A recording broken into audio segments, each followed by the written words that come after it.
প্ৰেমৰ চিন তেওঁবিলাকে এই সময়তে ইজনে সিজনক আঙঠি পিন্ধাই তেওঁবিলাকে স্বামী ভাৰ্যা হ'ব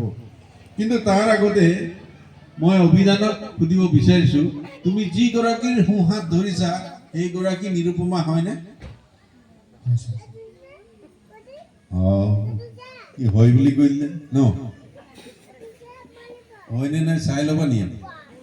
চাই লোৱা উঠাই দি একেবাৰে উঠাই যাবে হাত তালি এটা দি হয়নে বেটি উঠাই দি পাৰ কৰি এইটো ভালকে ঠিক কৰি দিব হকী গৰাকীয়ে ঠিক কৰিলে হ'ল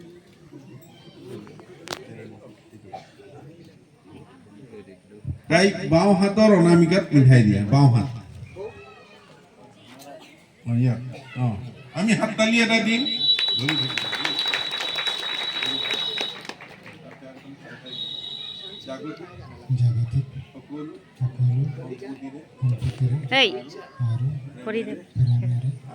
আজি তোমাক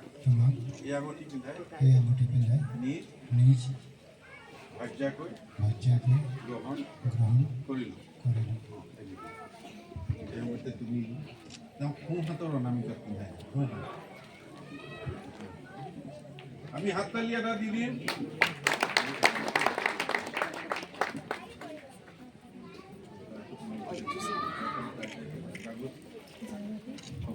সকলো সম্পৰ্কেৰে আৰু প্ৰেমেৰে আজি আপোনাৰ এই আঙঠি পিন্ধাই নিজ স্বামীক গ্ৰহণ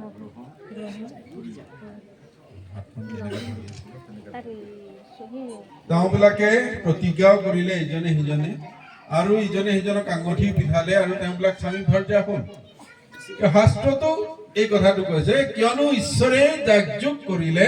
তাক মানুহে বিয়োগ নকৰক কৈছে আৰু সেয়েহে মই তোমালোকক এই সময়ৰ পৰা স্বামী ভাৰ্যা বুলিছো আৰু এই সময়তে মই তোমালোকক শাস্ত্ৰৰ পৰা দুটামান পৰামৰ্শ ৰাখিবলৈ বিচাৰিছো এইটোৱেই বিবাহ জীৱনত আটাইতকৈ ইম্পৰ্টেণ্ট কথা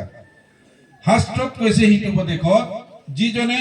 ভাৰ্যা পায় তেওঁ পৰম বস্তু পায় আৰু জিহুৱাৰ পৰা অনুগ্ৰহ লাভ কৰে কৈছে তুমি আজি পৰম বস্তু পালা অৰ্থাৎ নিৰুপমাক পালা এই কথাটো কেতিয়াও পাহৰি নাযাবা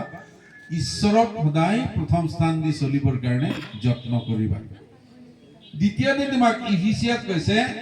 যে খ্ৰীষ্টে যেনেকৈ মণ্ডলীক প্ৰেম কৰিলে তেনেকৈ স্বামীও নিজ ভাৰ্যাক প্ৰেম কৰা উচিত